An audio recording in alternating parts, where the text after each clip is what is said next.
आज अपन बात कर रहे हैं एशिया में जो एग्री टाइप्स ऑफ एग्रीकल्चर पाए जाते हैं। यानी सामान्य रूप से एशिया में किस किस प्रकार की कृषि की जाती है या कृषि के प्रकार कौन कौन से। एग्रीकल्चर टाइप्स का हमें ध्यान आता ही सबसे पहले विटलसी का नाम याद आता है, क्योंकि विटलसी ने मुख्य रूप से एग्रीकल्चर के टाइप्स डिवाइड किए थे। यहाँ अपन एशिया में जो एग्रीकल्चर के मेजर टाइप्स है, किस प्रकार के एग्रीकल्चर की करेक्टरिस्टिक्स हैं, उनके बारे में बात करेंगे कि एशिया में किस किस प्रकार की कृषि की जाती है। एशिया की कृषि को सबसे पहले, और एशिया जो महाद्वीप की कृषि है जो अपने आप में विश्व में जानी जाती है, वो जानी जाती है गहन कृषि के लिए। क्यों? क्योंकि एशिया महाद्वीप की जनसंख्या बहुत ज़्यादा है और उसकी तुलना में यहाँ पर एग्रीकल्चर लैंड बहुत कम है। इस कारण यहाँ पर गहन कृषि की जाती है। तो सबसे पहले हम ये जानते हैं कि गहन का अर्थ क्या होता है। गहन कृषि उस कृषि को कहा जाता है जिसमें एग्रीकल्चर लैंड तो बहुत कम हो, आपके पास कृषि भूमि बहुत कम हो, लेकिन उस पर लगी हुई जो जनसंख्या हो वो बहुत ही ज़्यादा हो। यहाँ हम एशिया में देखें तो एशिया के जो साउथ पार्ट है, उस साउथ पार्ट में हम देखते हैं कि पॉपुलेशन डेंसिटी बहुत ज़्यादा है और उसकी तुलना में जो एग्रीकल्चर लैंड है वो काफ़ी कम है। तो एक छोटे से एरिया में बहुत ज़्यादा लोग खेती करें और बहुत अधिक उत्पादन करने का प्रयास करें, तो इस प्रकार की कृषि को हम गहन कृषि कहते हैं। और गहन कृषि को हमने दो भागों में बांट दिया है, मिश्रित गहन कृषि और चावल की गहन कृषि। यानी जहाँ चावल पैदा करने के लिए गहन कृषि की जाती है उसे कहेंगे चावल गहन कृषि। जैसा कि आप ये लाइनिंग से देख रहे हैं कि ये जो पार्ट है इसमें चावल की गहन कृषि की जा रही है, और दूसरा पार्ट है वहाँ मिश्रित गहन कृषि की जा रही है, अर्थात चावल के साथ साथ अन्य फसलें भी पैदा की जा रही है। कृषि का जो तीसरा पार्ट है वो है रोपण कृषि।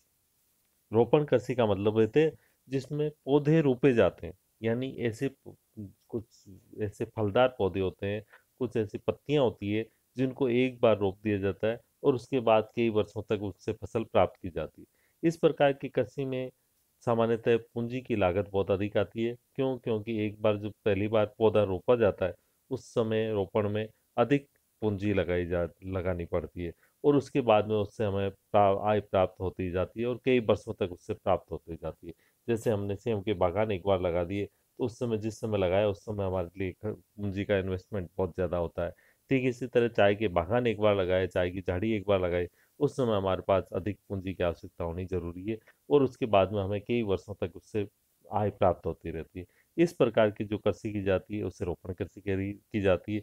जैसा कि आप इसमें देख रहे हैं, इस डायग्राम में ये जो पीपी वर्ड दिखाई दे रहा है, ये पीपी वर्ड दिखाता है कि यहाँ पर जो कृषि की जा रही है वो रोपण कृषि की जा रही है। यहाँ चाय के बागान की विशेष रूप से बात है। यहाँ पर पीपी जो आपको नजर आ रहा है इंडोनेशिया के आसपास, यहाँ पर रबड़ के बागान मुख्य रूप से, क्योंकि आपने अभी जब अपन ने रबड़ पढ़ा तब ये पढ़ा था कि थाईलैंड, इंडोनेशिया, वियतनाम, इन प्रदेशों में रबड़ का उत्पादन बहुत अधिक होता है। तो यहाँ पर चाय की कृषि की जाती है, यहाँ पर रबड़ की खेती की जाती है।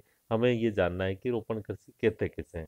तो जिसमें एक बार पौधा रोप दिया जाता है और उससे कई वर्षों तक आय प्राप्त होती है, उसे रोपण कृषि कहा जाता है। और इसमें ज़्यादातर फलदार वृक्ष या झाड़ियाँ पैदा की जाती है।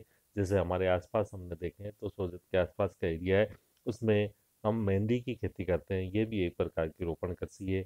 हमारे विजयनगर के आसपास से अमरूद प्राप्त होते हैं, तो अमरूदों के जो पौधे लगाए जाते हैं उसे भी हम रोपण कृषि के अंतर्गत लगा रख सकते हैं, क्योंकि इनका जो पर्पज होता है वो कॉमर्शियल पर्पज होता है। और एक बार जब पौधे रोपे जाते हैं उस समय इन्वेस्टमेंट भी बहुत अधिक होता है। इस प्रकार की विशेषताओं वाली कृषि को रोपण कृषि कहा जाता है। नेक्स्ट अपन कृषि की बात कर रहे हैं, मिश्रित वाणिज्यिक कृषि। मिश्रित वाणिज्यिक कृषि का जो पर्पज होता है, यह पर्पज होता है कि इस कृषि में घरेलू काम का के लिए खेती कम की जाती है, यह सामान्य उपयोग के लिए कम की जाती है। इसमें जो फसलें बोई जाती है वो ऐसी फसलें बोई जाती है जिसको हम बाजार में बेच के और उससे मुद्रा प्राप्त कर सकें। नेक्स्ट कृषि है स्थानांतरित कृषि या स्थानाबद्ध जीविका कृषि।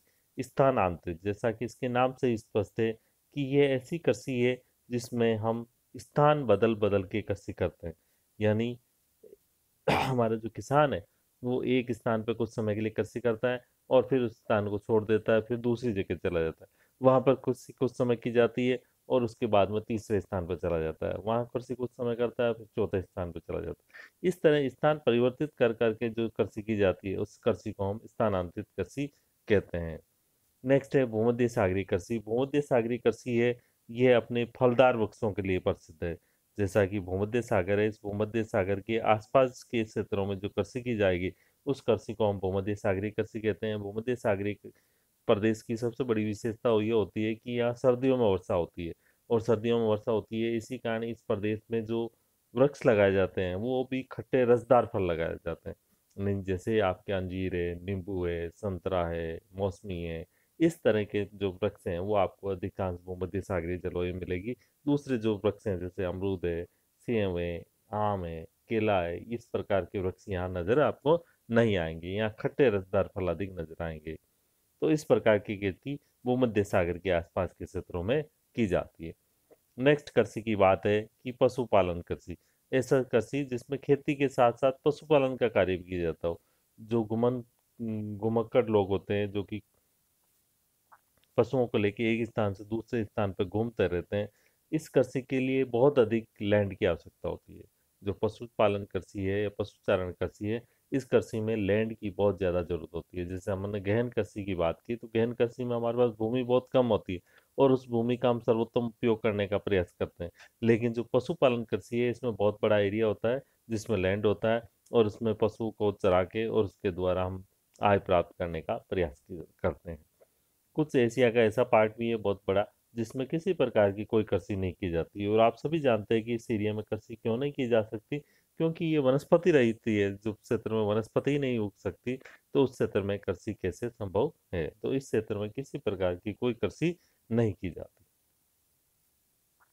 ठीक है, थैंक यू।